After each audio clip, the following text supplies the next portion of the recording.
Photographer Alfred Eisenstaedt was instrumental in documenting various aspects of the mid to late 20th century. Eisenstaedt was born on December 6, 1898 in Dachau, Western Prussia, which, fun fact, was once German territory but is now part of Poland. Eisenstaedt was therefore German and moved with his family to Berlin around the age of 8. As a gift from his uncle, Eisenstaedt, referred to as Icy by his friends, received his first camera at 14. Only a few years later, in 1916, Eisenstaedt was drafted to the German army in World War I, only to have his military career stop short when he was 19 after being seriously injured in the midst of British shelling in 1917. Eisenstaedt nearly lost both of his legs. The rest of his battalion was killed. For 10 years after his time as a soldier, Eisenstaedt sold buttons and belts for a living. His family was originally considered well off, but after the war had suffered financial hardship. Eventually, the Urmanox, a compact camera invented by Germany's Erich Solomon, helped spark further interest in photography for Alfred. The camera used available light and was beneficial in taking candid shots. Eisenstadt's interest in photography grew even more when he discovered the possibility of enlarging photos and then cropping them to draw attention to the picture's center of visual interest. When I saw that one could enlarge and eliminate unnecessary details, Eisenstaedt stated, the photo bug bit me and I saw enormous possibilities.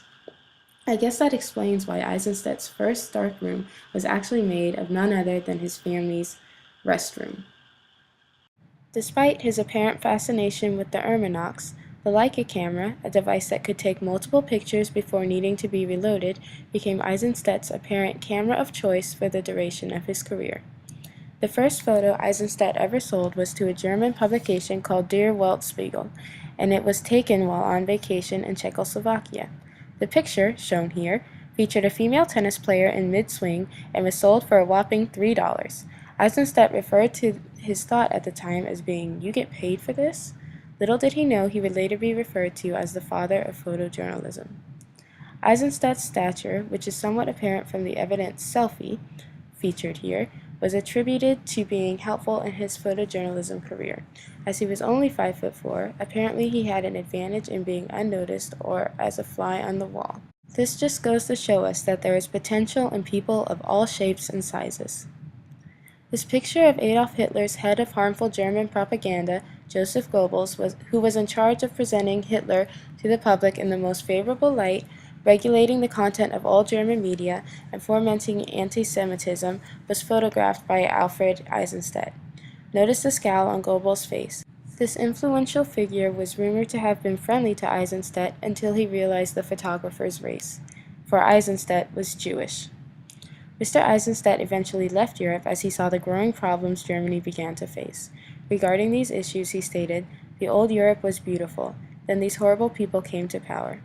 Eisenstaedt therefore moved to the United States, specifically to New York, where he was hired as one of the first 4 photographers for Life magazine. The second edition of the magazine featured this image of a West Point student and was taken by Eisenstaedt.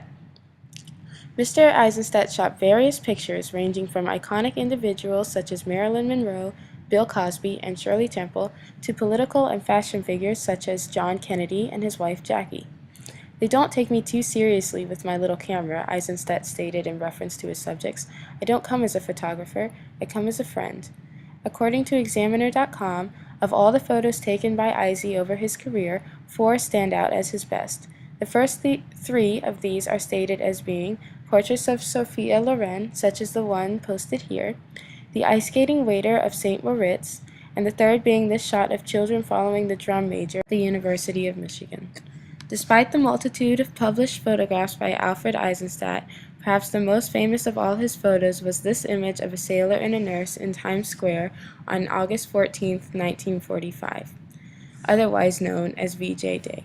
Eisenstaedt relayed how, during the hype of all that he was doing, he forgot to get the sailor's name.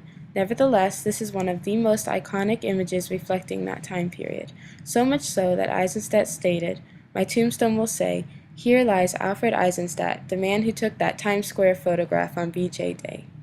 Even in the midst of reporting assignments and photo shoots, Eisenstaedt was not without a social life.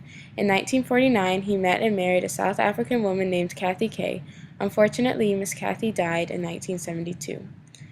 Eisenstaedt photographed nearly 100 cover shots for Life magazine and about 10,000 prints overall. P.G. Frederick stated in the New York Times Book Review, "Much has been made of Alfred Eisenstaedt as a photographer, and rightly so, but what comes across in this book is his strength as a journalist.